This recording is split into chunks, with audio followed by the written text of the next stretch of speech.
Hello, everybody. Welcome to Speaking of Schmoedown, a sports talk show devoted to the movie trivia Schmoedown.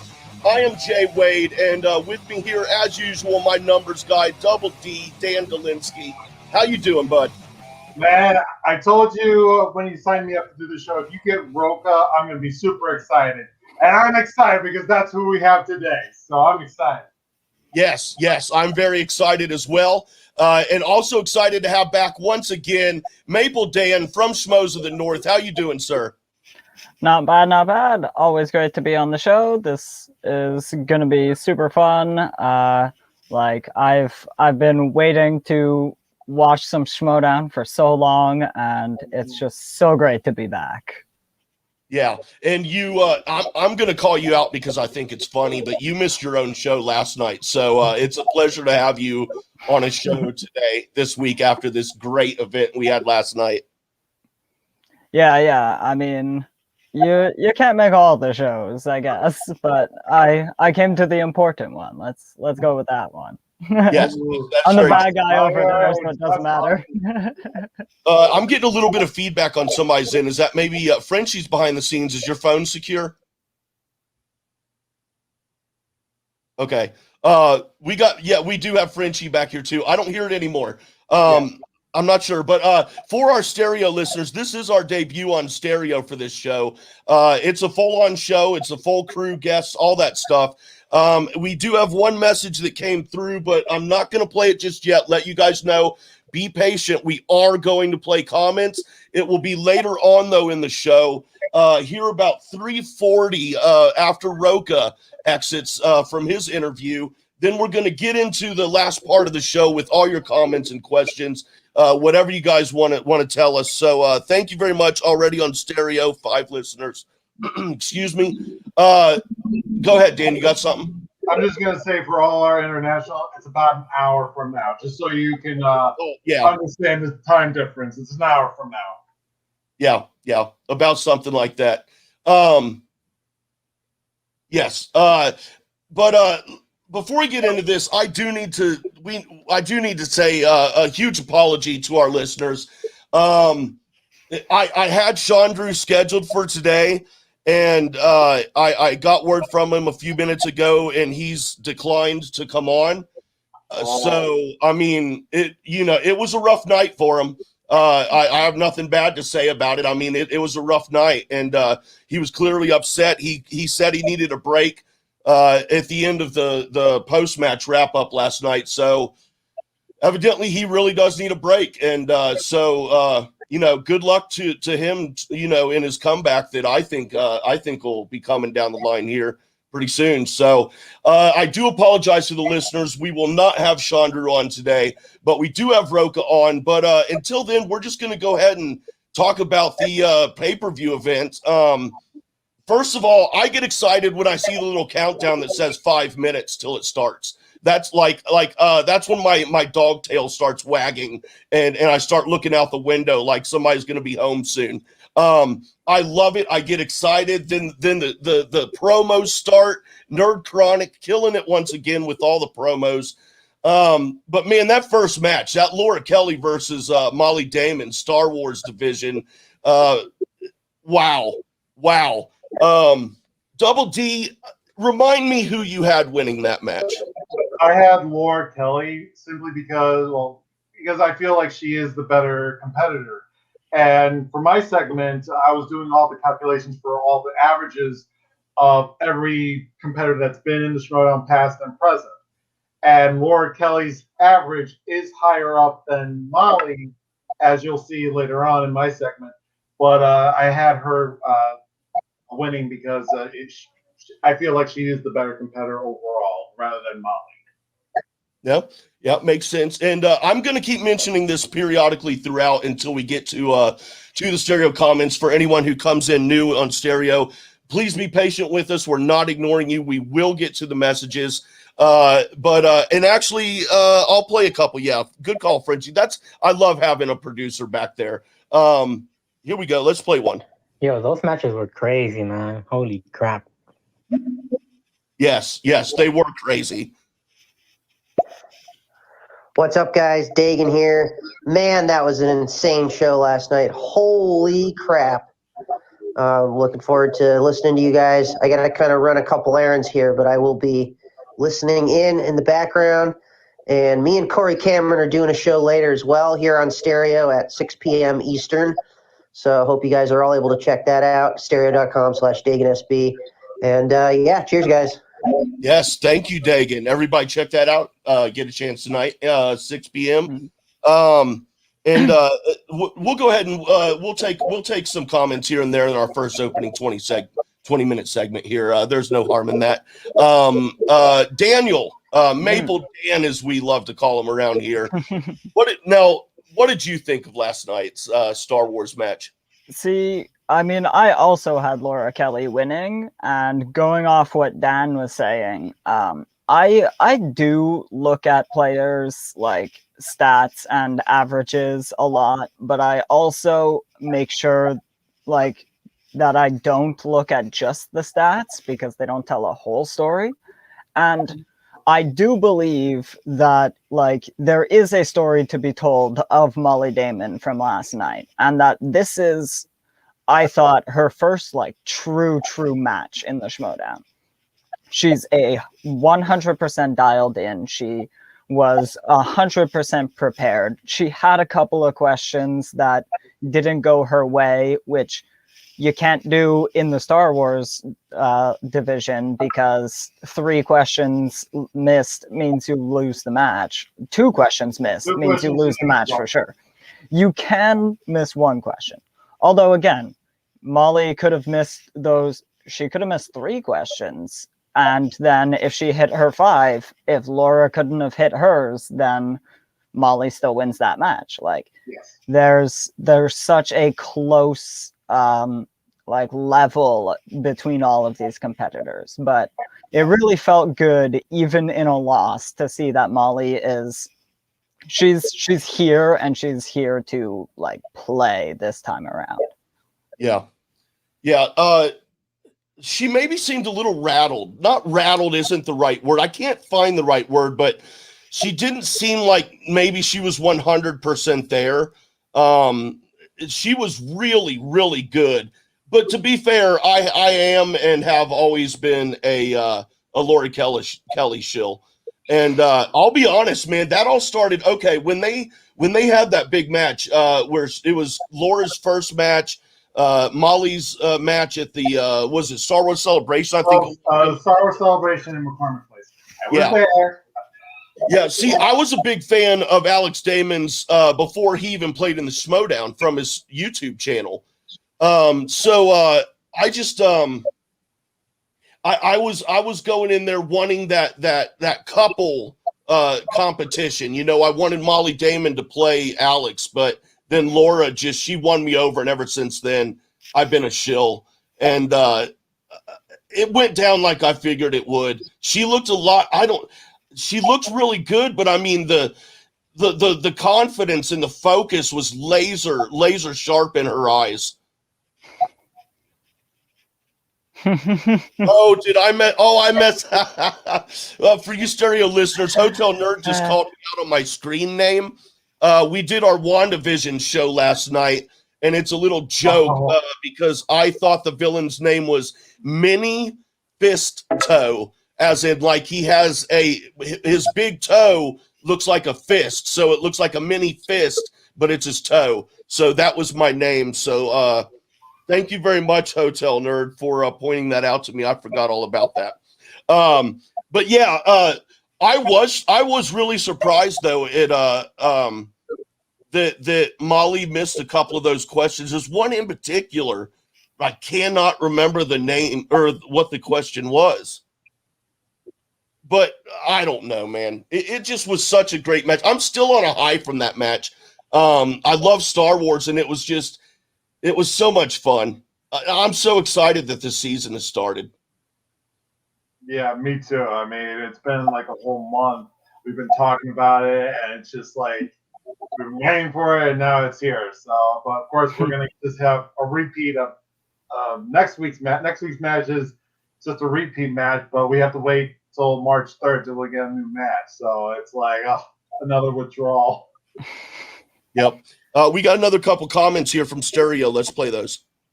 My God, there's another Frenchie in here. Hello. Her name was Frenchie Toast. Mm. You got some competition, Frenchie. Molly's final question was crazy to me. I didn't even know Kanan was in The Rise of Skywalker. Yeah, he was. It's you can barely hear it, but when you listen closely, you can hear Freddie Prinze Jr. I'm looking at his picture right now. That's why. Mm. So you can hear it. You can also hear Ashley Epstein in there. You can hear Luke. You can hear Leia. But yeah, I think you can hear basically almost all the Jedis that were very famous in basically all the canon stuff. So, or at least ones who are live action, at least. And I don't know who that was, French Toast. Welcome to the show, but I'm the original Frenchie. Don't try. I was gonna say that question. I couldn't tell. It sounded pretty difficult, but like I'm not the biggest Star Wars fan, so it was just a question about a person I've never heard about, which is every third round question in a Star Wars match. Yeah, well, I mean, fortunately for me, I do love Star Wars, but even I'm like, who? And it's just because I'm listening and not reading the question, so I'm like, who in the Rise of Skywalker? And then I'm like, oh, Kanan. And see, that's a valid point, though, I think. And I promise you, listeners and viewers, there are two things I'm going to take a deep dive into this season. One being the rule book, and two being this right here. This what should be included in Star Wars Division and what shouldn't. Because they were talking about this on Frenchie's show last night on Schmoes of the North, Frenchie and Soda and the crew. And apparently, I mean, I wasn't aware. I knew it because it was Kanan's voice because I'm aware of Rebels and I watched that. But if you don't watch Rebels, you don't know who that is. Therefore, isn't that, even though Kanan is in the movie, it's just, it seems like a gotcha question to me. No, these are Star Wars competitors, and if they're doing their due diligence, they have, and if it's in the movies, they have to know this information. So I disagree with you.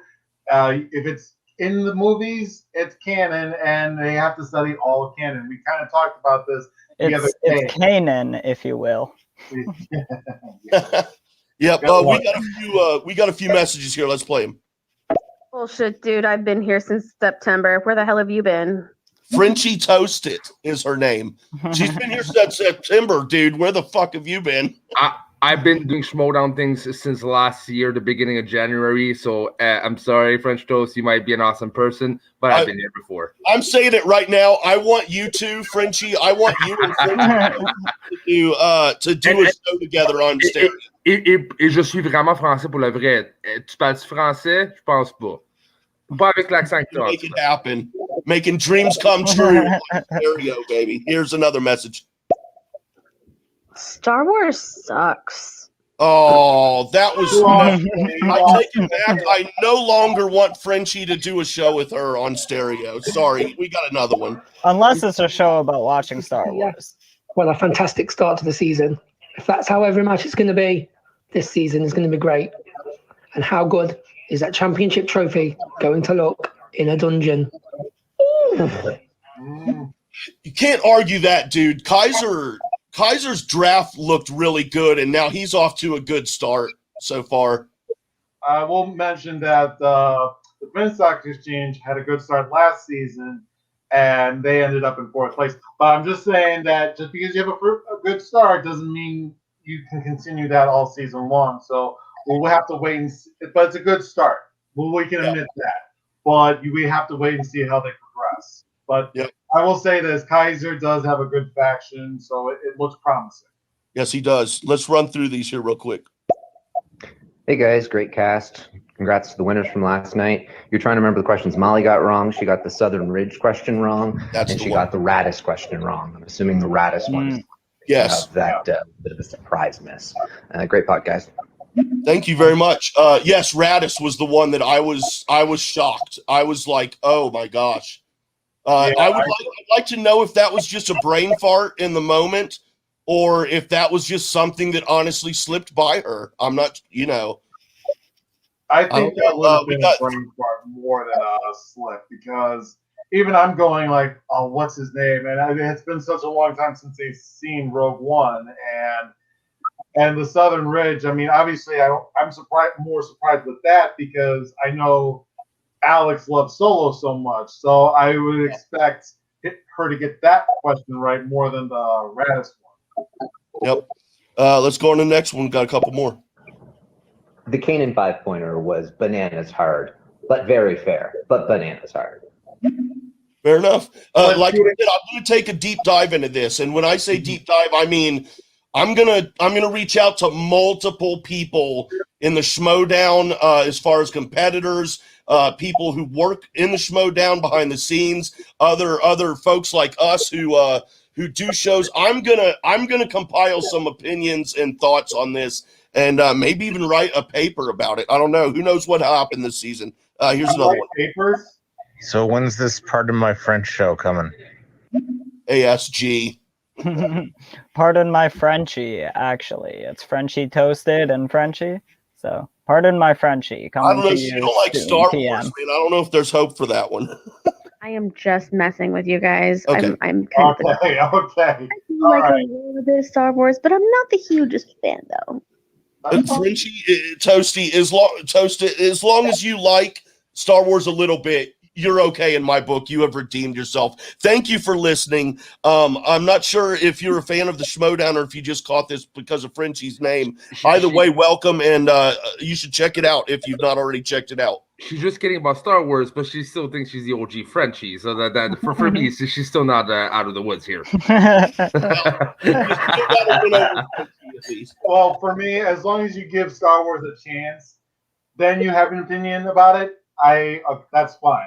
That's in my book. As long as you give it a shot, and if you give it a shot and try it out. If you don't like it, that's fine. At least you gave it a shot. That's where I stand on that. Yeah, and we got a couple minutes before we move on to Double D sexy numbers. So let's go ahead and just talk a little bit. Get started on the title match, and then we'll wrap that up at the end of the show after Rocha. But that title match, now that one, I was shocked and dumbfounded.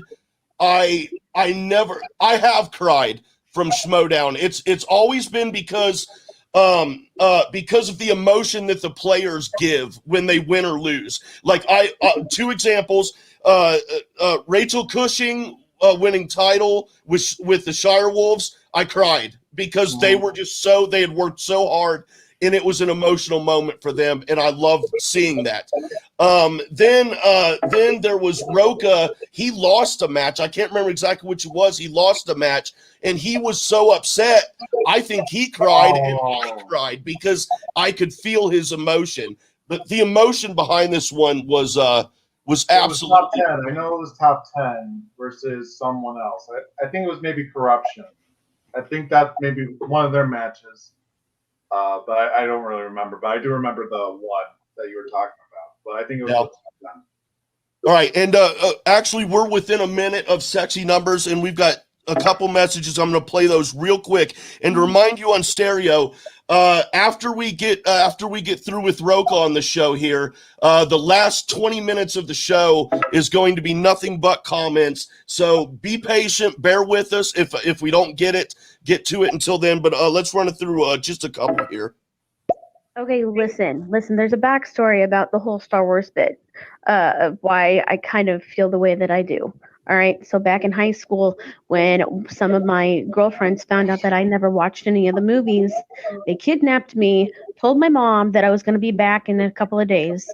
And that night, they sat me down and we watched all of the movies in a row in one night. We started at like, maybe 5 or 6 o'clock, and we didn't get done until about 4 or 5 in the morning. And I'm sorry. Since I was Okay. literally forced to watch it all, I wasn't interested in it. And so, that's just kind of the story of how Star Wars kind of sort of traumatized me. That's just fine. To each their own, to be honest. Because of Nightmare on Elm Street, the original one, I saw it when I was like 4. Because of that, I refuse to take baths. I will only take showers. And because of Jaws, I refuse to get in any large body of water by myself. I figure more people I have, better chance I have to get to safety. We've got 7 more, but we are going to get to those once again at the end here in about 50 minutes. We will get to the rest of the comments and take more. But right now, we're going to move over to Double D's Sexy Numbers, where he is going to run us through some, well, I'm not sure exactly what it is, but why don't you tell us? Yes, so if you were in tune last week, me and Jay Wade actually got into a little heated argument because he said that you can't compare Alex Damon, who's a Star Wars champion, and Dan Murrell, who's a singles champion, and you can't compare those two. I said I disagreed because I know the way to do it. In statistics, there's something called a bell curve, or what's known as a normal distribution. And basically what it is, the reason why it's called a bell curve is because it looks like a bell. This is kind of a small freehand example, but you would use this in real life to determine like the average height of a certain state or city or country or the average weight and all sorts of things, maybe property values for a certain area. And it basically even makes everything standard. That's why it's called a normal distribution, because you normalize it. And there's intervals in a normal distribution called standard deviation. Think of it as like an hour is a standard deviation of a day. That's how you would think. That's not how you would calculate it, but that's the general idea, is that it's a normal standard space between each division. So let's get into the singles bell curve. So here we have the average of the whole singles division at an average of 14.85 points. Now, these all numbers are in points, just so you know. And the standard deviation for the singles is 3.35 points. So obviously, for our stereo listeners, you won't be able to see this, but by now you should be able to see this on my Twitter feed. It's been posted, and if you want to check that out, you can free to do so. But so for John Rocha, who is our guest, and that was the intent, is to compare Chandru and Rocha. He is in the above average category with an average of 17.2 points. Ben Bateman is in the superior category, which is just above the above average. His average is at 18.7 points.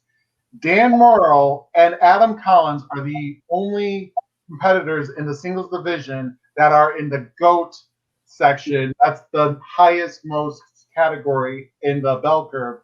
And Dan Murrell's average is at 22.1 points. Adam Collins averages 24.1 points. So that's why he's a little bit higher. But we'll get into that a little bit later. So let's move on to teams. With the teams average, it's 23.9 points with a standard deviation of 4.9 points. So we have the average. Top 10 has an average of 25.1 points, and they're in the above section in that standard deviation. The Shire Wolves, who I consider to be the greatest team of all, they are slightly in that above category as well, with an average of 28.6 points. Just to be clear, the cutoff point for the above average is 28.8 8 points. So they just narrowly are at that edge. Above the line is in the superior category with an average of 28.9 points. The founding father is in the superior category as well with 29.2 points. The Patriots are there as well with an average of 29.7 points. Oddly enough, the Odd Couple are there as well with an average of 29.8 points. Shazam is at an average of 23.5 points. And Deep 13, who is not a champion, is at an average of 34.0 points, and they are in the GOAT section. Now with IG, these are up-to-date figures, just so you know. Let's move on to IG. So with IG, these are current numbers.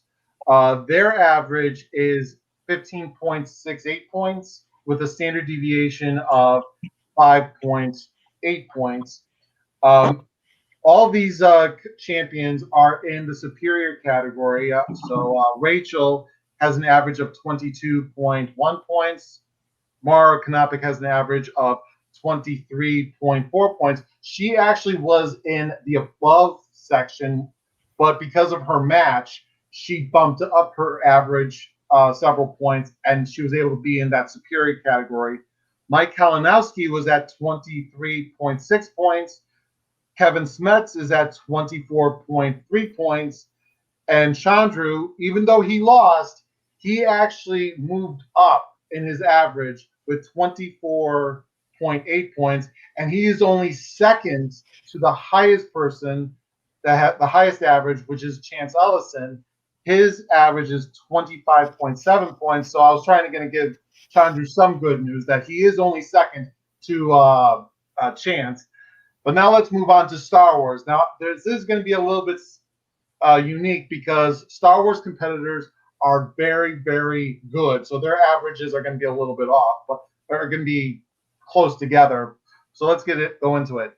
The average is 20.98 points with a standard deviation of 8.56 points. To put this in an example, Ken Napzok, who was a former champion, his average is 25.5 points. Laura Kelly, who won, her average bumped down because she did miss. She was under her average previously. She bumped down to slightly to an average of 26.8 points. Ace Cabrera is at 27.2 points. Alex Damon, who is the reigning champion, who is in the above average category, his average is 28.9 points. Andrew Demalanta is at 29 points, his average. And this guy, who is not a champion and who's no longer a part of the Schmoedown, John Campia, has an average of 33 points, and he is in the superior category. So with that, let's take this down. So, yes, John Campia is technically in the superior category, but you have such a small sample size with a small population. You have all these big fish competing for the same thing. Obviously, these numbers are a bit skewed towards the higher competitor, to John Campia, because he's only played one match in Star Wars, and he scored 33 points. So that's why the averages, most of the high-tiered players are in the above average category. Now, if you were to combine IG and Star Wars, you're going to see all these competitors shift towards the right because the average is going to change, and you're going to see the IG competitors shift towards the left. And that's going to make it a little bit more balanced, and it's going to give us much bigger sample size and a larger population. But I wanted to keep it separate to be a little bit more concise. So, Dan, what do you think about this? Yeah, I've got a couple of things. The first thing is like John Campia, Adam Collins being so far into the GOAT category is possibly a factor of him having such a small sample size. I'm not sure that it is because the guy looks like a beast, but we'll see how it changes over time. Yes. My question is, between, say, the Patriots, who played a lot of 5-round matches, so had the opportunity to average more points than teams, it's also still curious that Deep 13 is farther above them. 2 matches. That's why when you have these people, these teams who actually did score high points, but they played so few matches, obviously it's going to skew them a little bit. So I wanted to kind of illustrate that this is not meant to be a, like, this person's going to be a big team, because, again, this is just to show you what has happened in the past. What happens in the past may not dictate what happens in the future. And same thing with Adam Collins. Yes, he did such a great job last season, but he's had so few matches that you really can't compare to Dan Murrell, because he's been in this league so much that, yes, he's had wins, he's had losses, and his average is a little bit more stable and more confident. Whereas Adam Collins's, he still needs to prove to himself. There still needs to be a more confidence level and prove to us that we can actually say that he is the GOAT. So the last thing I wanted to ask was, could you give a quick explanation of what the standard deviation is? Because I noticed the Star Wars one is large, other ones were smaller. So basically, standard deviation measures just the entire population. So, for example, if you were, let's say the average height of all Americans is 5'9". I think that is the average. But let's say the standard deviation is 3 inches. You would go in 3 inches below and above and below the average, and wherever you fit in that category.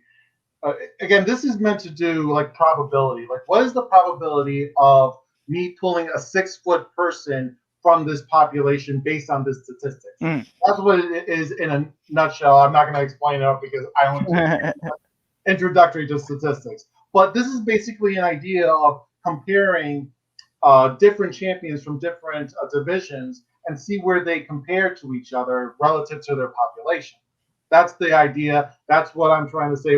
That's why I feel like I'm trying to convince Jay Wade last week that, yes, you can do it. Yes, you can do it. But obviously, again, these averages will change over time. And once we get more samples and more players, then you're going to start to see them shift and maybe stay the same and be a little bit more confident as time goes on. Yeah, but you and I are going to have a conversation off screen, and you're going to have to try to convince me there, because I just don't think it can be done. But anyway, that's another discussion. I know Double D's going to lose his mind over here. Right now, we're going to move on to a segment called Frenchie's Corner. Let's get that Frenchie guy up here with me. Bonjour. Frenchie Monette, how are you doing, sir? I'm pretty good. Feeling a bit off today, so that's why I'm not going to be as much on the show. But it's my pleasure producing it and drinking some coffee and trying to get awake a bit. That being said, hell of a match, hell of 2 matches we had yesterday. One thing I wanted to talk about specifically, and as usual, I'll let the ticker talk for me. For those people who are not on YouTube or listening to stereo, should Chandru stay on swag? You can see it was hard on both, right? Winston is emotional. Chandru is a heel. I was expecting him to say something stupid, like not stupid, but like heelish, and you can just see he was hurt, right? That being said, for me, I say Chandru should definitely stay on swag. And hear me out. I get it when emotions are high, frustration is high. You just kind of want to get rid of things, right? And start anew. But from my professional experience, my best relationships at work were the ones that at first I bucked. Like there's always emotions at high rise. And then with that emotion, some interesting things can come out of it, right? Some interesting relationships come out of adversity. So I think especially for what for what Winston has brought Chandru in the past, they can work out that kink and be even more stronger and get out of it even more. It is just because it doesn't went well, that situation doesn't mean you have to get rid of it out of the way. Some people have that that instinct to just like move on. I think it would be a mistake. I get refreshing, but doesn't mean you're gonna get that relationship that chemistry you had before with someone else. Chemistry is really hard to find. So instead of risking something and going on to something else, you can just rebuild or do something new with Winston and keep the relationship you have and really rise from the ashes. So look, I get changing is the easier thing to do, and the right thing to do would be the hardest thing to do is keep that relationship. It's like any relationship in life, right? It's so easy to break up with your girlfriend. It's harder to work on the problem, but if you do, you have a solid relationship if it works. Once again, I couldn't disagree with you more. Obviously. Although you are right about one thing, and I can't even remember what it was that you were right about. So I guess maybe you weren't right about anything. No, you were right about the one thing. I'll give you a little credit here. When you said, sometimes doing the right thing is the hard thing. Yeah. You are right, but you're wrong about what the hard thing is to do, and therefore what the right thing is. Now, they made a great team last year, Chandru and Winston, but there were clearly issues before last night's match even happened. Chandru is not happy for whatever reasons, which we found out there toward the end of the match. But the facts are, dude, that Chandru, he's angry, he's hurt that he lost. He's very upset with Winston. Winston is he maybe feels a little, maybe not betrayed, but just a little upset that Chandru is so upset at him. Maybe feels like he let Chandru down. Because dude, you had Winston there about to cry at the end. He had apologizing for not having been there and having to delegate some things perhaps because he's been busy with other things. And that is on Winston. Okay. And then Chandru, he's upset. I think that the right thing to do, which is going to be very hard, is to part ways. And I have a proposal here that I think that because Winston's also, we found out last night, he's got his hands full with Laura Kelly. He's trying to win her over. Okay, I think he needs to just cut ties with Chandru, and he needs to offer Shannon Barney a straight up trade. Chandru for Marisol. And I know that Chandru's value right now is a little higher than her, okay. A lot higher. But hold on, dude, hear me out now. They've got issues, and Winston cannot handle any more issues. He's already got Laura on his hands. So he offers a straight up trade with Shannon Barney, where corruption would take Chandru, and he would fit in great there. I really think he would. Marisol, it would be shitty, and it would suck for Shannon to have to give her up. But we all know that she wanted both her and Laura Kelly. She couldn't make it happen. So why not just call it a loss, take Chandru, send Marisol over there. Perhaps then Marisol and Laura Kelly maybe they'll both find a little bit more happiness and give Winston a better chance at building the team with both of those ladies. Okay, I get it. And again, like if it's sometimes a bad relationship, you kind of have to admit, moving on is the best thing. But I don't think they're at that point. Emotions were high, and like Sean Buckley said, was Winston maybe that good of an actor? You never know. It might be part of the storyline, right? But I think the storyline kind of mixes with real emotion felt, if ever it is the case. But to get and put him on corruption, and for me, would be beneficial for swag, not beneficial for corruption, because you have Kalinowski and Chance. if you put a third person, you can I think only put 2 people into the IG tournament.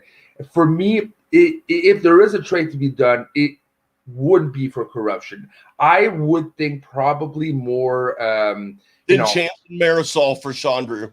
No, I mean, no, I know that's not realistic. There's no way Chance is getting out of there, but I'm showing you how much higher I value Chandru and how much I think he could.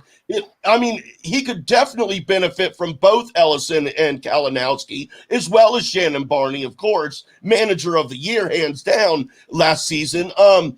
But I just that's how much higher I value Chandru. But I get it. Look, I bring up a valid point that then you would have 3 IG powerhouses. And so get rid of Ellison. Sorry.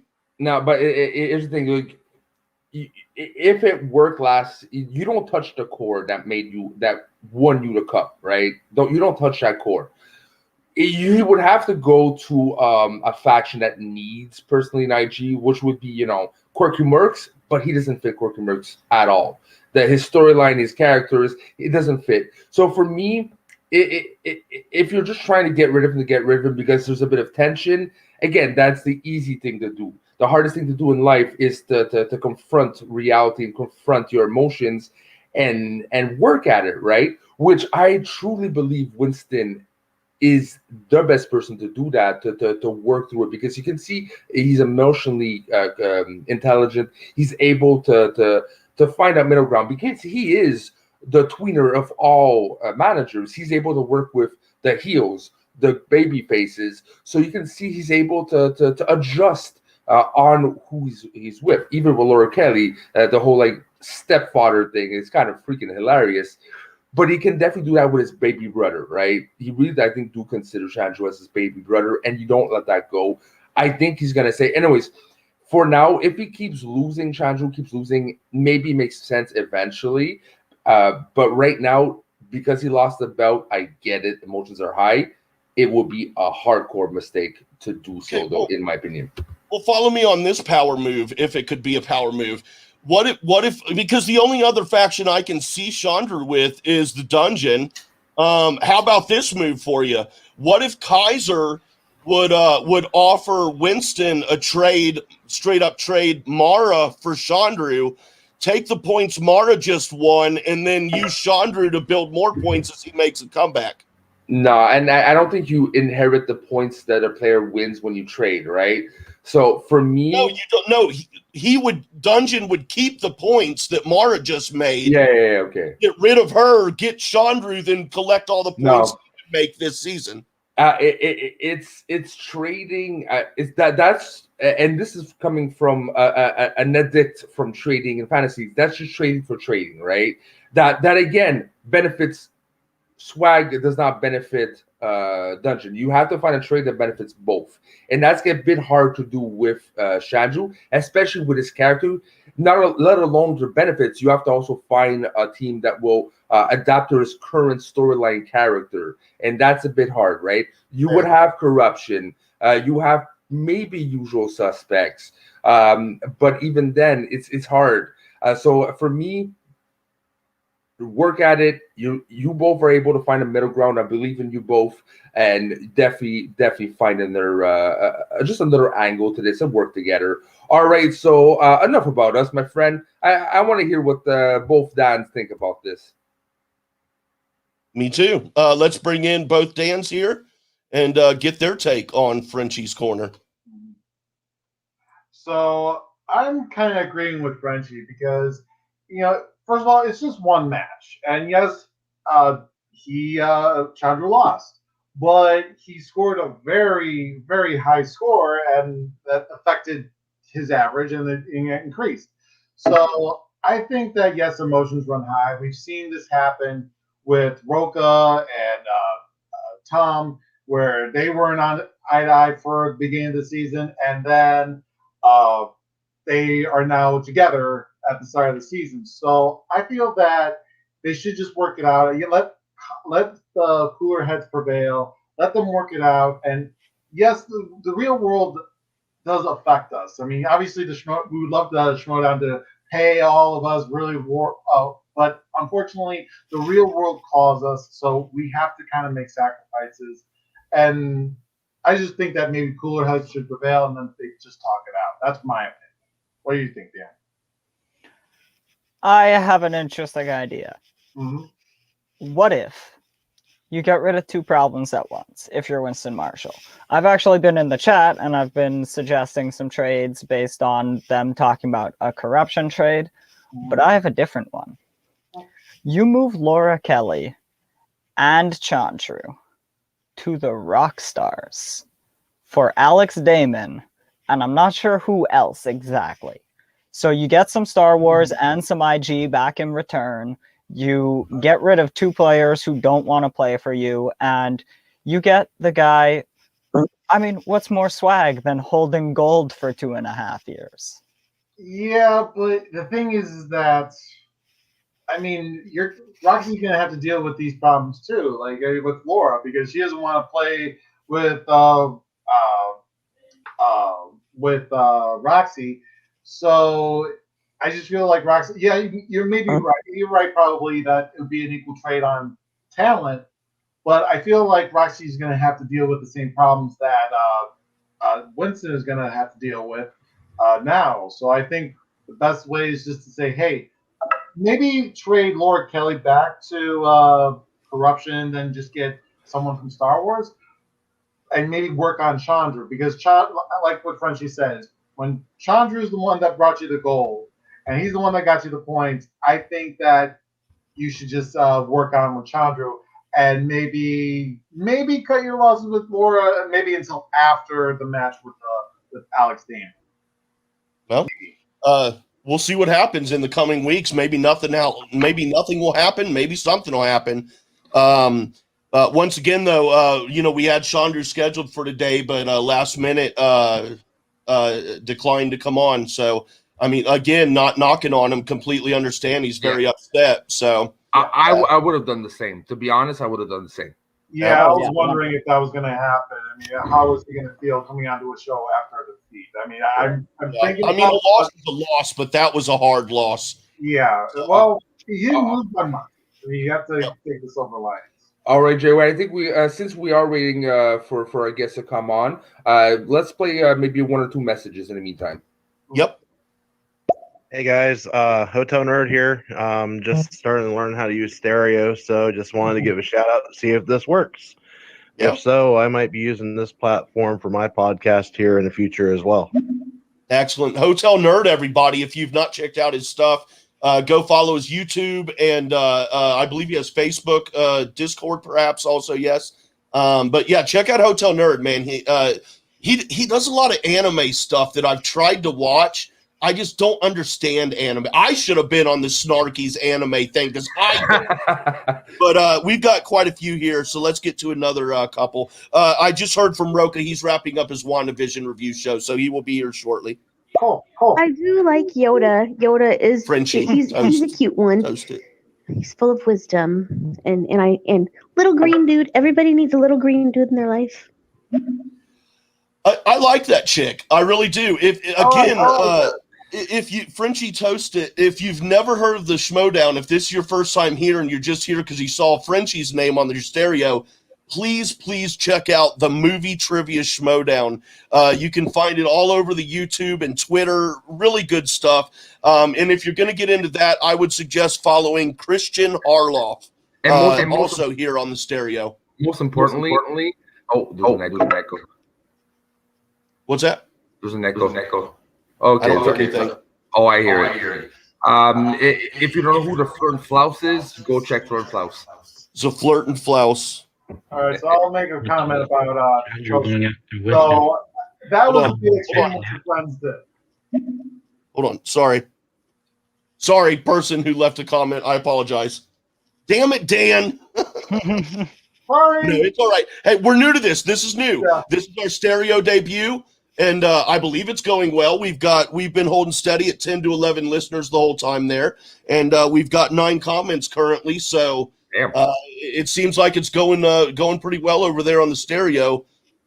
You got something rolling? All right, let's keep it rolling.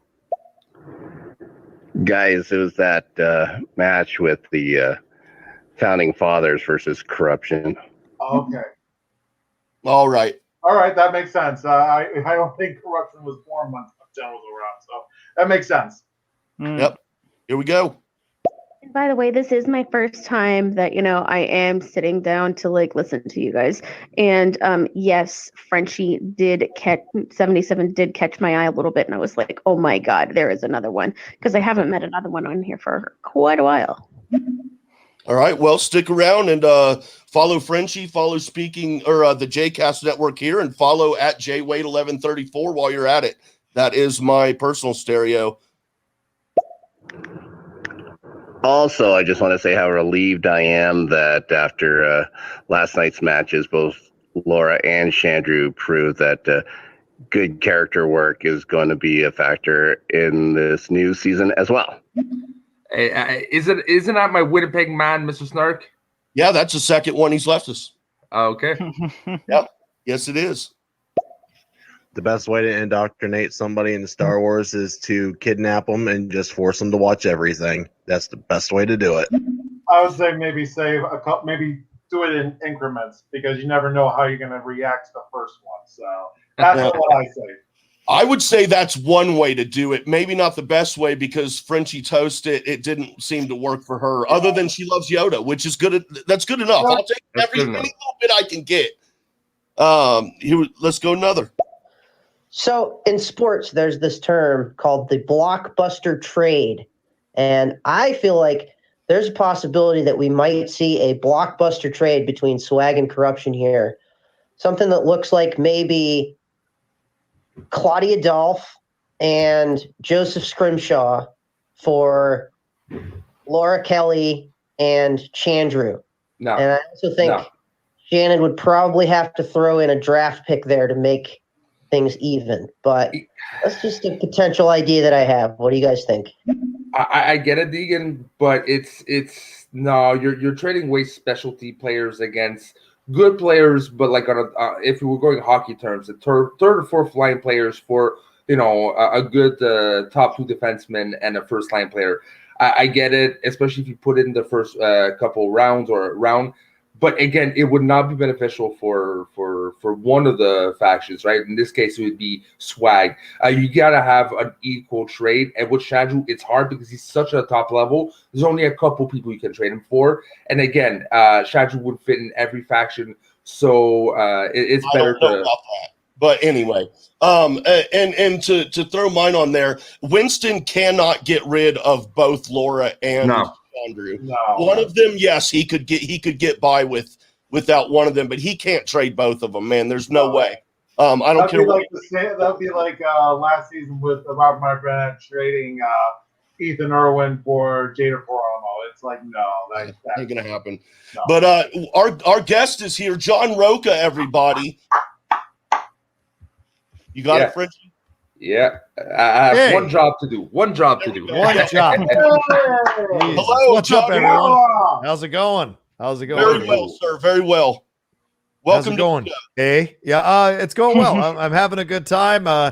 Just recovering from watching those matches yesterday. What a great way to kick off season 8 of the Schmoedown War, to having two phenomenal matches. I mean, really, Laura Kelly announcing herself as a titan in the Star Wars division again, and then seeing Mara Kanapa come off of a 2-year layoff to wipe the floor with Chandru. What an incredible way to start it. And of course, because it's the Schmoedown, drama. Ooh, so loving it all, man. Loving it all. Yeah, and we were just talking about that drama, and that's actually how I'd like to get started with you here. It's obvious that, well, it's not obvious. Nothing's obvious with swag right now between Chandru and Winston. Anything could happen.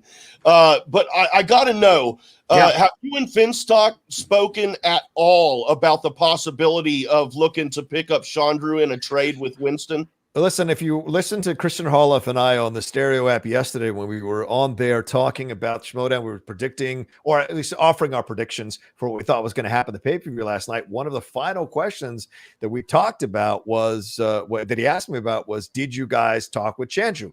And the answer is yes. Finstock and I and Craig all made a pitch to Chandru. Chandru and I, when he was a guest on my Outlaw Nation show, I held him up afterwards for 30 minutes, and we talked about the possibility. We wanted him to come to us. We wanted him to turn on Winston, do a little NWO stuff, and come and join the dark side with us, and that would have turned us into even more of a massive heel faction. But in the end, his loyalty lied with Winston. Well, I said to him, don't be surprised if your first season with him doesn't mirror your second season with him. And already we start with a loss, and we start with this drama between Winston and Chandru. So for us on the Finstock Exchange, we're incredibly happy with the rookies we picked up, but we'd also be foolish not to consider the possibility of seeing a little bit of red meat and a little bit of division, and maybe coming in there and talking with Chandru about it and maybe gauging his feelings about the situation. So, I mean, Chandru and I have a healthy respect for each other. So who knows? Who knows? Now piggybacking off that a little bit. Yeah. You guys do have a lot of rookies, and hell yeah, we do. Finstock talk about, your process. It wasn't just willy-nilly picking people at random. But I'm curious, was at least a part of the thought process behind drafting so many rookies, was any of it have to do with possible multiple people to trade for maybe higher caliber players like a Chandru or something? Was that ever in the mix? No, in fact, I should climb through this thing and slap you in the face for even suggesting that. We love. No, don't apologize. Okay, I appreciate the speculation. I know you got a job to do, but my job is to respond to what you said. We love our rookies. We have had such a great time with our rookies, plus Taylor Robinson. Let's have some respect on Taylor Robinson's name. She is not a rookie. She has played in this league before. She has watched this league for years and been a fan of it. And so all of us were very diligent in doing our research. Craig, Finstock and I sent Craig out as our scout. Go find the diamonds in the rough. Go find these people that no one's going to see coming, and get us on board with them. Did incredible amount of research, as we said, and we spoke with them, talked with them, had separate meetings with them. And ever since we've selected them, we haven't felt one second of regret about anybody we've selected. We've been active, talking with each other, quizzing each other. We just had a faction free-for-all. I'm not going to tell you who won that. We've competed in matches against each other. All of that, it's really brought the team very strongly together. So the last thing we're looking at is using them as trade pieces. Absolutely not. Our job is to build these men and women into the new titans of the game. But like I said, the Chandru situation is something that we might take a look at. If it works for us to make a move or two here, maybe. Nothing's ever off the table. It's about winning that faction title, but we feel very confident with the team we have. Now, going on that, I have less of a question and more of a statement. Like I said my message yesterday. Yeah. A lot of people have been making fun of me, Jay Wade, about my support of Finstock. And he almost had a... I should really slap him. All right, yeah, go ahead, French. But he almost had aneurysm when we were on Frenchie's Corner, and my question was who won the draft. And I actually picked you guys because I understood the philosophy you're going, the system. I'm a systems guy. Yeah. Like at my work, I have a lot of people who has years and years of experience, and sometimes I'll choose that person who has no experience because you have the heart and you have the open-mindedness of working with my system and not what should be preconceived. So I just want to say that I can't wait for you to kick some ass, and like you said, let the people complain, let the people naysay you. I can't wait for you to destroy this season, my friend. Yeah, I mean, I think we have a lot of confidence, as I said, in our rookies. We like what we've seen so far. We had a couple of our Star Wars players playing along with the match last night. And let me just say, they did really, really well. And so those things kind of give us confidence. A couple of our G players played with the game, played along with the game last night. One of them got every single question right. So those are those things that we have a lot of confidence in the people we have under our tutelage. And I tell you what, we also went this route because we didn't want the drama that you see happening coming out of this thing. Look, Laura Kelly and I co-host a podcast together, The Jedi Way on the Outlaw Nation. I love hosting shows with her. She's very knowledgeable about Star Wars, and we had the opportunity to take Laura at the number 5 slot. But we know where her heart was, and certainly you saw it last night, wearing that corruption shirt, doing what she did.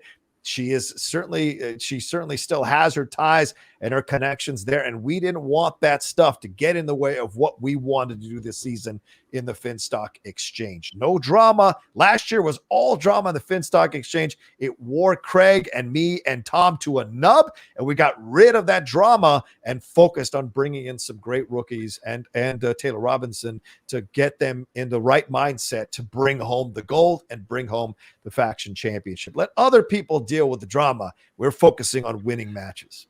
And we're really sorry about this. We had to bring in your number one not fan back, which is Daniel, with the Corruption Show, which he had the cojones the first time speaking to be like, I'm not a fan. So we're really sorry about this. It just ended up being like this.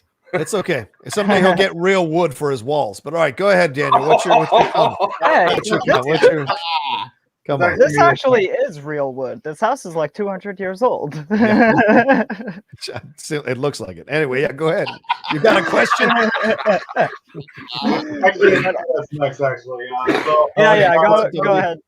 Yeah, so, John, you may not know this, but I actually worked on Trivia SD for the year.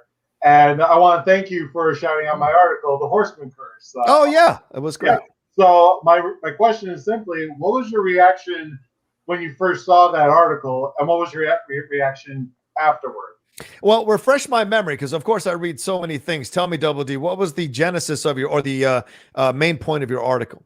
Okay, so the main point was that basically the Horsemen won matches, but they kept losing like the next title match. They just kept losing belts, yada yada yada. And again, the main idea is that basically all the people that have been associated with the Horsemen, like Bibbs and Robert Meyer Burnett, even though they left, they were still part of the curse. And basically the end part was maybe it was Tom's mask that was the curse. And that was the big M. Night Shyamalan twist. And when I told Tom that at Star Wars Celebration, he was like, oh, I love that theory. And I'm like, oh, I gotta know what Rocha said. I thought you were gonna be there, but unfortunately you weren't. So I always wanted to know what was your reaction to that article. Yeah, I mean, I thought it was a good article and some valid points being brought up. Look, sometimes when people bring up the Horseman Curse, I get real angry with that kind of crap, because you've seen people in other teams lose belts and lose matches all the time. It's just because we aligned ourselves and called ourselves the Horsemen, we became the target of everyone's ire and everyone's focus. And so that's what you got. So we got a lot of crap for that. But, you know, these they flourished with us, and then they fell apart without us, and then flourished again. It's all a journey for sure. But Tom Finstock has been, I mean, it's been a revelation for me to be managed by Tom coming into this year. Like last year, we had our battles, we had to figure things out. But this year, I really like this idea, and I love that JT's on the team. I love that all stuff is happening for us. So I enjoy that we don't have a Horseman anymore just yet necessarily, but we have a potential to have a stable of horses that will be able to ride for quite some time. And I can't wait to see what we build out from there. And people can forget about the Horseman curse. And to be honest with you, maybe the Horsemen are dead and gone forever. We shall see, because the game has changed. The Schmoedown has changed. And all this kind of stuff of, you know, a small amount of people or whatever, maybe all of that has moved on, as well as we've embraced factions. And I think this is the way going forward. So the Schmoedown, the Horsemen were great for their time, and we did win belts, and we did shock the world. And if you watched Call to Action, the reveal of the 5 Horsemen was the #1 moment ever in the history of the Schmoedown. We've left our legacy. We've left our mark. So if people want to, take their shots, let them take their shots. They never achieved a goddamn thing in this league like we did. So they can kiss my ass, both cheeks. So there you go. That's my honest opinion. To kind of like, I wanted to say this one thing. When I started that article, when I saw that when Bibbs pitched it, I knew you were going to like, oh, Bibbs' team, they're biased. They're biased. Yeah. And I'm like, how do I turn this around on Rocha? And that's why I included Bibbs in the curse as well. So, just to get some reaction like, huh, Maybe I do have a curse. Bibbs and I are in better place, but at that time, certainly, I wanted to eviscerate him for sure. So, all right, who's next? Yeah, my question is about the Horsemen as well, but slightly differently. Obviously. No, it's just because you were adamant about not letting Tom Dagnino into the Horsemen, and especially to a degree Ben Bateman as well. And I agree with you on that front. But once everybody had come to you and convinced you to go with Tom, you are now the only person left with him. What is it that Bobby Finstock has done that convinces someone to follow him when, like, you were so against it, and now you're the only soldier left? Well, sometimes, I would frame it differently. And Barbarian as well. Right, but I would frame it differently. We're not left. We are the soldiers who endured and who thrived under Finstock's management. So many people say that I played my best Schmoedown I've ever played last year, even though I didn't win a majority of my matches. Nobody can have an issue with how I played the game last year. And a lot of that was under Tom's tutelage, getting us focused. He's just calm confidence in matches. You don't see him dancing around like a fool. You don't see him making it about, putting on crowns and doing all that stuff. Yeah, he takes his shirt off and he makes his statements, but he's very calm under pressure, man. And that's what I gravitated to, getting to know him and seeing him. And then the before the season ended, the conversations we had about Dan, he was the one that came to me. He was like, dude, I think we got to consider this situation. Now, at first I was like, you're insane. No. And he said, look, I think you're not the full outlaw when you're with Dan. And so those are the conversations. He understood the bigger picture. I was too caught up in the smaller picture, which was winning matches. He was looking at the bigger picture. And once he got me out of that, I was able to see where we were going. We had to get rid of Ben Bateman and the dead weight. His shifting loyalties will never end for Ben. Wherever he can win, that's where he'll go. Trust me, if he loses the first two matches under the tutelage of Kaiser, and we saw, we'll see what happens. But look, if he loses the first two matches under the tutelage of Kaiser, I guarantee you he's going to start having conversations. He's going to start making little allusions on his show, just like he did when he choked away 2 title shots. Did he blame himself? No, he blamed the questions. He blamed Tom. He blamed everybody. I think he blamed his gardener the other day. He blamed anybody but himself. And that's what you get with Ben the Boss Bateman.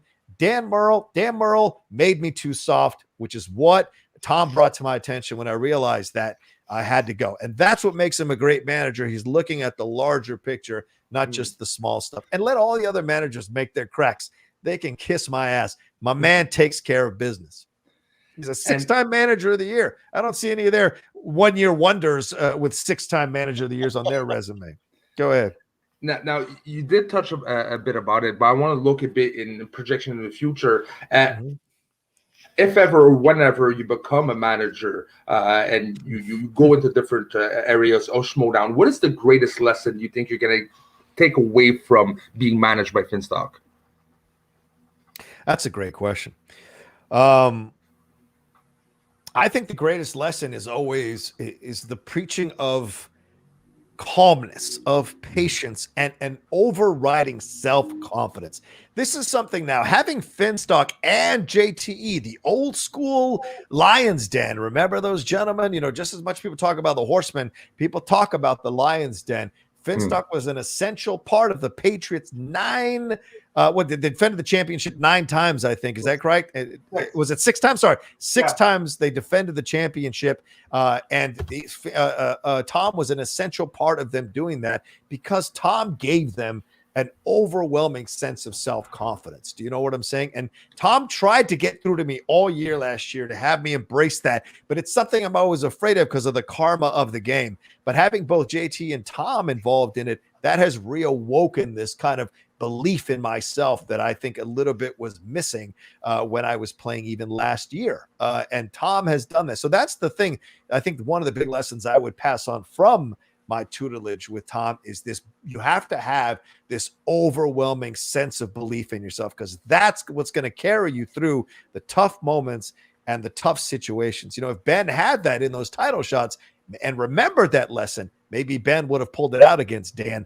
And it looked like Dan certainly had to stumble his way to those victories, because he had kind of lost a little bit of that self-confidence in those moments as well. So that's the thing that I would definitely pass on. Believe in yourself above everything else, because everyone else will fall away. But if you have strength in yourself, it'll navigate you in those tough moments when it seems like everything else is against you.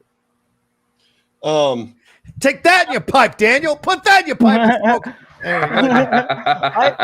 No, I do agree with most of that, so I can't fault you one bit. To your credit, I did a normal distribution on all the teams and all the divisions. Yeah. And top 10's average is higher than the Founding Fathers.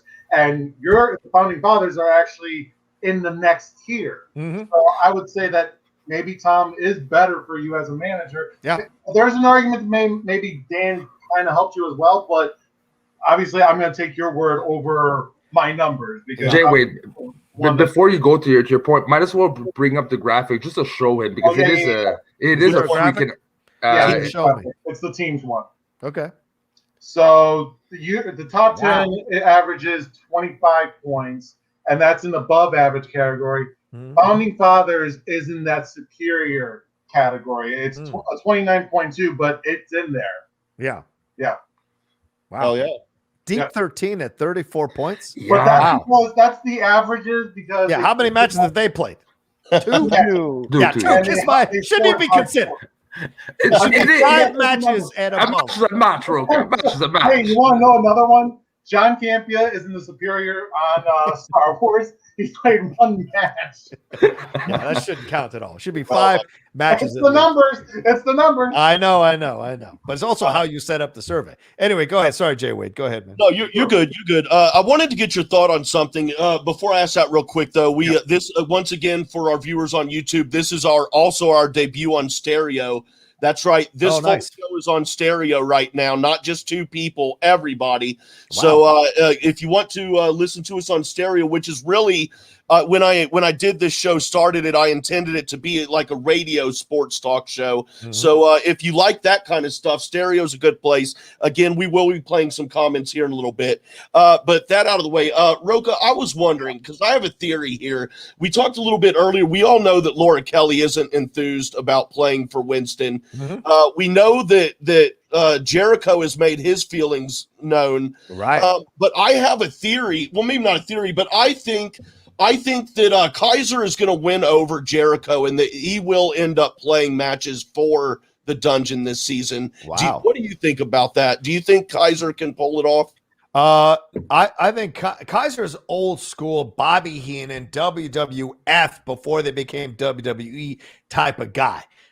But Jericho is not a WWF guy. Jericho is a modern guy. He was essential in the WCW Cruiserweight division. He's been incredible over the years in the WWE. He was incredible in NJPW. He's doing great work again in AEW.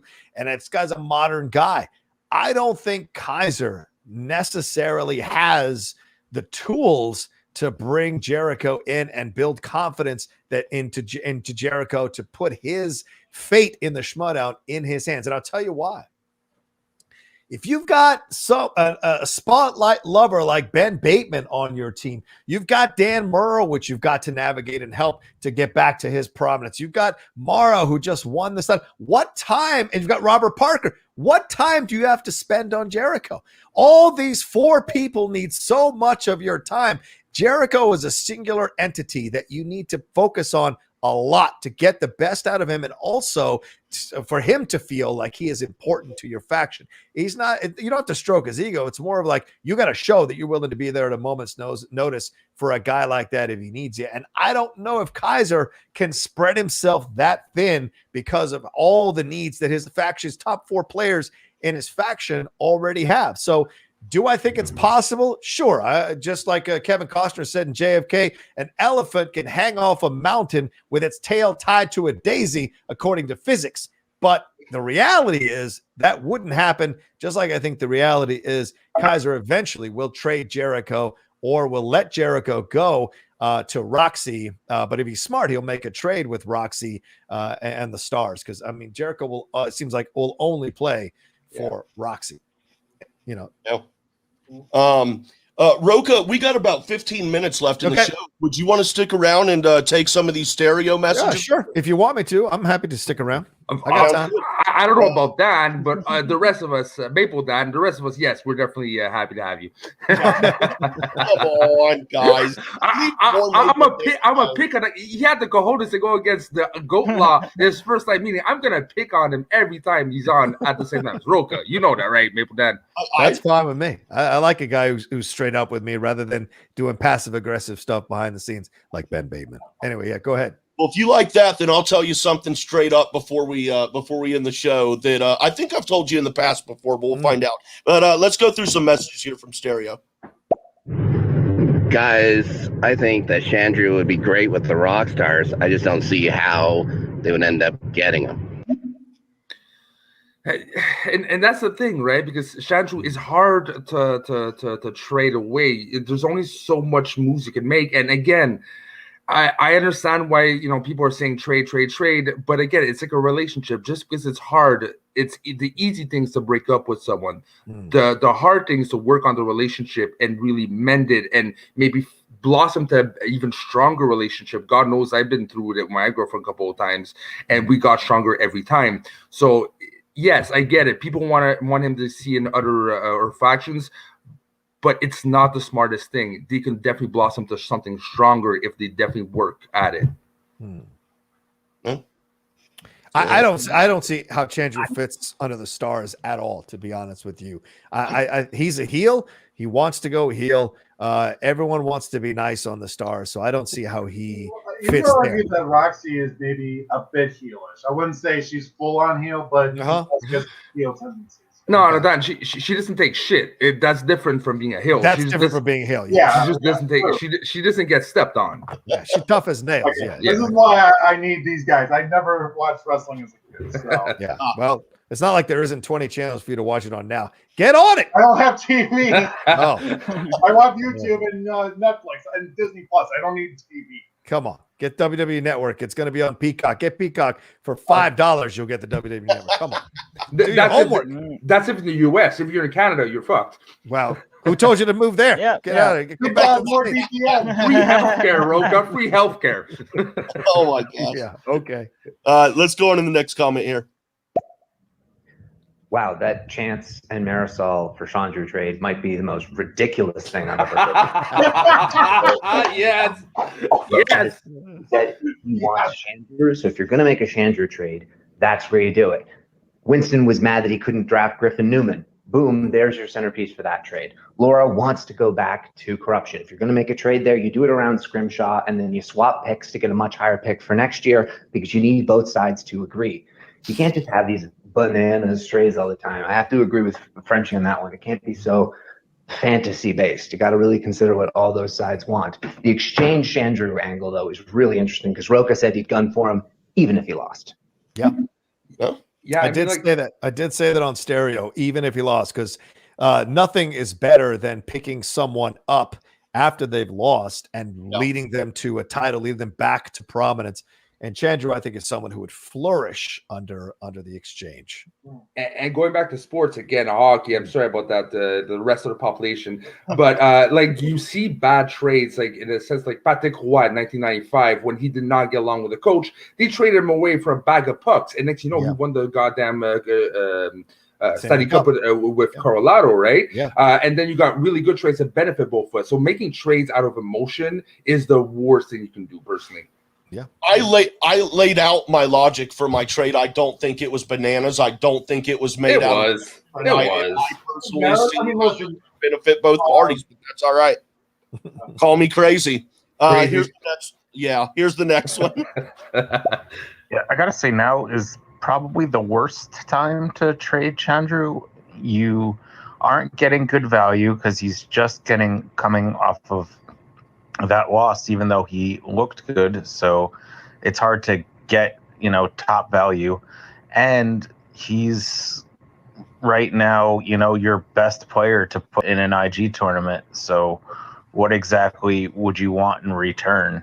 Because you're giving up a key asset on your end, and the other end isn't probably going to think of him as big of a value. Okay. Yeah, but I disagree with that. He still has a lot of value. I mean, Yes. he lost, but he 36 points is nothing to scoff at. He does not. It's not like he lost like 10 to like TKO, right? Yeah. Listen, people are always going to be hungrier. Like when you have the belt, you've having had 4 belts. The way it works is once you achieving the belt is the drive. Once you get to the belt, you've got to figure out how to motivate yourself to defend that belt, And for me, what I learned after my losses in defensive belts in the past is that you've got to think that belt is sitting right there in the middle of the alley all over again, and you've got to fight for it. If you keep thinking you're defending the belt in your mind, at least for me, then you can fall into the traps when you see someone hungrier coming after you. But if you say to yourself, "Well, I'm losing the belt. The belt is not mine. I have to win it back again in this match. I have to be as driven as I was when I didn't have the belt to go get it." And that was my motivation in the corruption match. Do you know what I'm saying? I was just like, that belt is not mine anymore. I need to go get it again. And we came so close, one question away from making it happen. And that the situation didn't work out, but that's the way you've got to approach it. And I think Chandru got bit like Smets got bit when Smets played Chandru. He came up against a hungrier competitor. All that floss dancing, all that crap talking, once the doors are closed and you're in the ring, you got to answer the questions right. And you can get flustered. And when someone keeps answering questions right and then sails using that correctly through a category that was new and does so well, it can rattle you. And certainly we saw Chandru get rattled overall. And people were talking about the rustiness, which was ridiculous to me, because this isn't Dan Murrell coming into a brand new Schmoedown and stumbling against Guy. This was Mara, who's been watching it for 2 years, who's been coaching Dan, training with Dan. She was ready to step in the ring and showed what was up against Chandru. Which is funny because that was actually my comment on Stereo, saying maybe she had ring rust, and I completely agree. Yeah, like when you told me that point, saying these are 2 different circumstances, it kind of clicked in my head that true. That Murrow was like getting out of it. Mara had 2 years to catch up.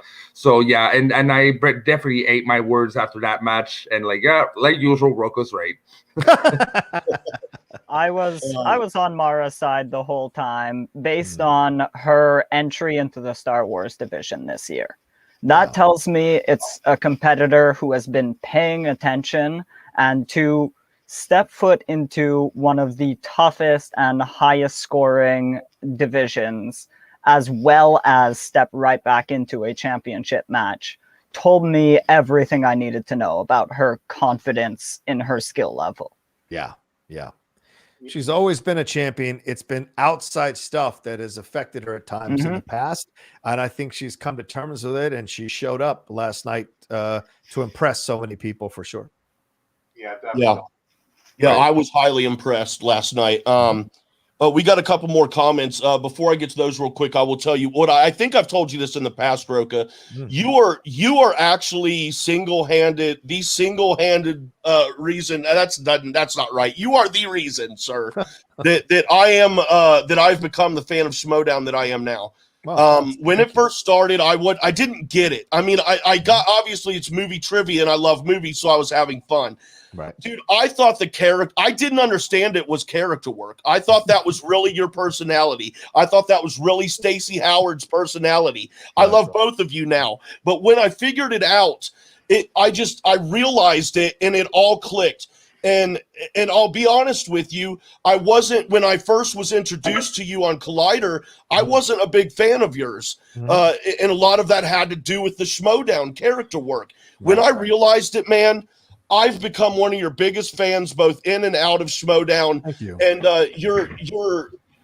it's so clear with you that this is not just something that you're doing to pass time or just because it's fun every now and then. You love doing this. You get emotionally invested into it, and that's the kind of thing that sucked me into it and is keeping me around. So thank you very much for that. You're welcome, and thank you for saying that. I never get tired of hearing people saying, you know, I hated you at first, but then came around, because it reinforces the truth that I've always believed. No matter how much people try to compare me to other heels, nobody did it better than I did, and nobody laid the groundwork like I did, took the slings and arrows. These people who are heels now benefit for the off the slings and arrows that I had to endure for the first year that I was doing the show. And it, like you said, it bled into my real job, where people were thinking I was that actual person. No one else has had to endure that like I did in their real job. No one was showing up at Universal Studios and going after Kalinowski for being a heel during a ride or during one of his events. Nobody did that. Or Andrew on set anywhere. Nobody had to endure that. I did initially. So I appreciate that, Jay Wade. But, you know, it's a humbling, very nice humbling thing for you to say. Thank you. And to add on that, the moment that I became a fan of yours was when you turned face. Well, when you started apologizing to Batman's and Riley, that's when I'm like, well, I kind of knew it was character work because I was a fan of movie talk, and I kind of saw you because of that. So I'm like, okay, this is not real. Right. But that's the moment when I started to turn a fan towards you, was when you started apologizing to Scott and Mark Riley. Yeah, yeah. Well, when did you start hating me, Dan? Pretty much when you. No, you talking with the other Dan. Not you, Double D. Dan. I'm sorry. Yes. I was about to say to take the corruption sunglasses off for a second. Like you have meant a lot to like the Schmoedown, and I do really enjoy your presence and everything you've meant to the league. You are like one of the 4 people I have on my Mount Rushmore, despite the fact that I may not be your biggest fan within the ring, within the. That's fair. All right. Totally so I think we got some couple questions left, Mr. J. Wade. Let's go on to them. Yep, we got 3 left. Let's run through them, and then we'll all get out of here and enjoy our Saturday afternoon. Yeah. Hey, Outlaw. Just wanted to ask if there has been a team that's been confirmed yet for the Finstock Exchange. I know that the teams division is going to start later in the season. Yeah. But I was just curious. It sounds like maybe you and JTE. And, you know, I would absolutely love that. It was you, and it was the Patriots, and it was Dan Merle that really all got me into watching the Schmoedown in the first place. So, Rocha and JTE as a team would be really, really cool to watch. Well, who's this? Who's this gentleman? What's Dagan? Dagan, if you think I'm going to break news on your question, you're insane. No offense, Dagan, but I appreciate your question, and you're not the only one that's been asking it. And it may be me and JT. It could be me and the Barbie. It could be me and Ty. It could be me and Griffin Newman. You could be me and King Khan. You just never know. We've got so many different people to choose from to put together. It's exciting to be in this position for sure. Not going to lie, have really enjoyed getting to spend more time with JT. One of the genuinely awesome dudes you can meet in life is JT. Unassuming, no judgment, very honest, and not a mean bone in his body. And it's rare. I know people are like, oh, he's a great heel. Yeah, it's because he understands that's so anti what he actually is. He's a genuinely good person. And so I love hanging out with him. And he's going to be, you know, filling in to be our third on Game Time every Monday now, with Winston busy with his casting job and a couple of the things he's doing. So JT has been great to step in. So I've enjoyed that. Does that mean we're going to be teammates? Who knows? We'll make that decision when we cross that bridge, but we're in no rush. It's only February. These teams matches don't line up till June. And Snyder even texted me wanting to know if I was going to team with JT. And I told him to hit the road and get some Rogaine for his head. All right. What's the next thing? Well, my dream team is still you, Rocha, and Sabrina. I can see that both of you in black. You helping her with her training and getting to be a future star. I was absolutely convinced that was going to happen during the draft, but it didn't. I'm still convinced Finstock is going to find a way to play, and you're going to be with Finstock. No way. I want to win. I want to win. Also, just got to say, Rocha, man, you'll always be my favorite, even if you are a dastardly heel.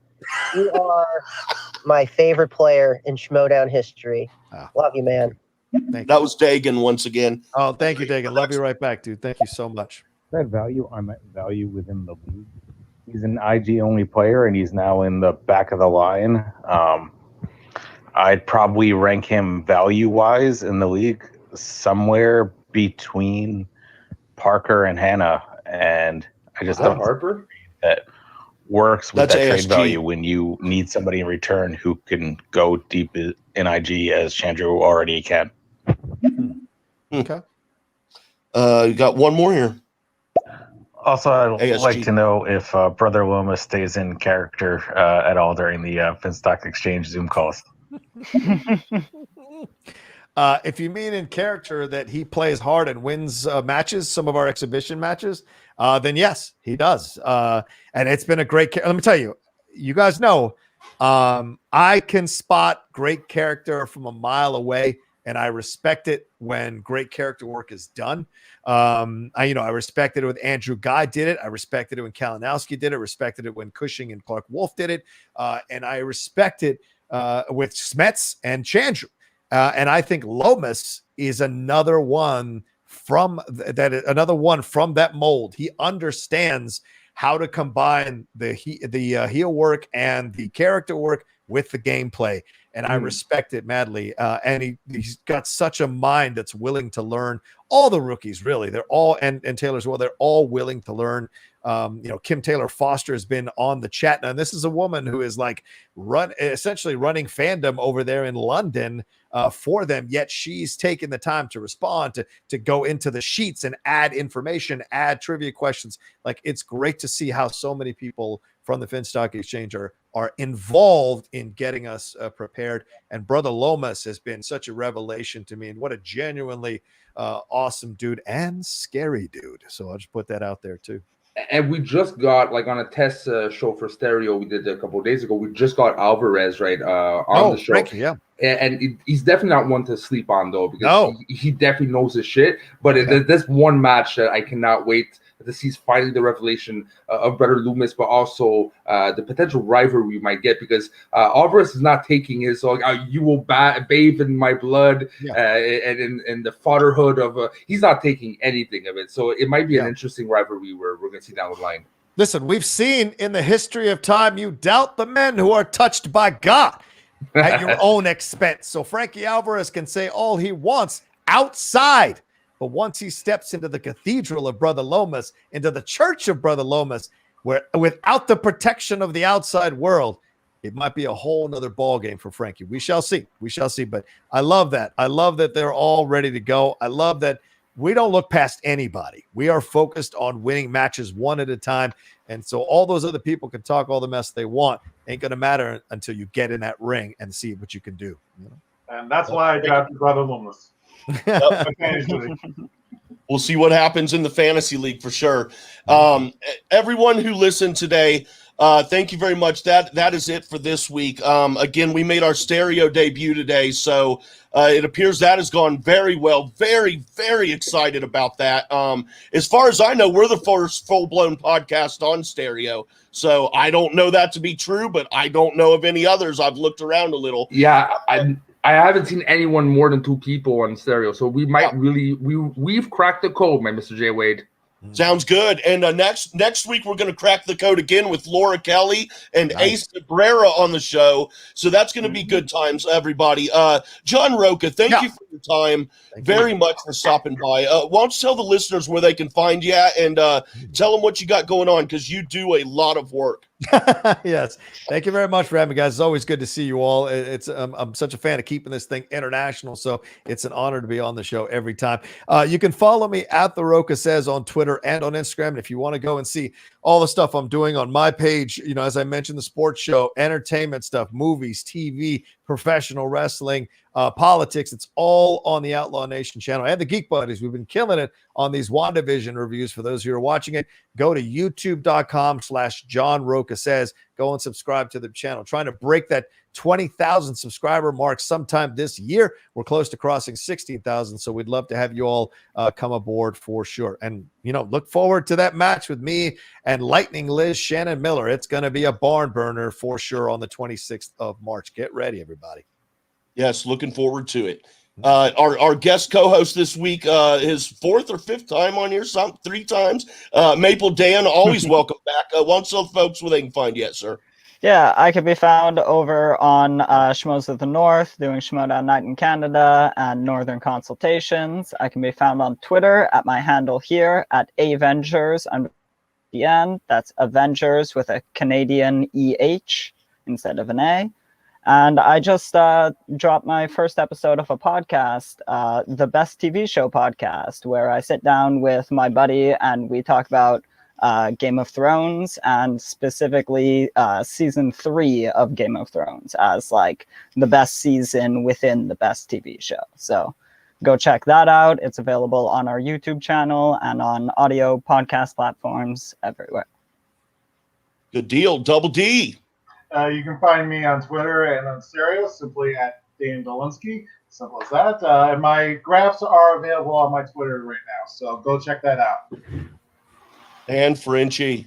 All right. As with Maple Dad, you can find me on Schmoes of the North. And you'll find me on Monday with my boy, Mr. Snark, on Schmoes of the North, doing Snark's midlife crisis. He's almost turning 50. Instead of a luxury car or 18-year-old girlfriend, he started a podcast. And every week we discover something new, what the cool kids are listening to or discovering. And this week we're covering Hamilton, the Broadway show and the Disney Plus version. I've never seen it. He's never seen it. So we're going to have a lot to learn. All right. They do good stuff over there. And you can find me at JWade1134. That's the letter J, WADE1134 on the Twitter. Also at the Jcast Network on Twitter. And both of those handles also on Stereo. You can also go over to Merc with the Movie Blog. I do a Bachelor recap show inspired by Winston Marshall, who has been on the show a couple times. Sarah and I do that show, and we do a WandaVision review show also. So check those out, guys. John Rocha, thank you once again, sir. Thank you. And good luck this season. And we'll have you on again if you'll give us some more of your time in the future. It'd be great. Absolutely. It's always my pleasure. And whenever you win your next match, we'll let you know if Justine got pregnant or not. Yes, sir. All right, guys. Thank you very much. That was our debut for Stereo, and of course we're on the YouTube too. Until next week, everyone, have a great and safe week. Bonsoir.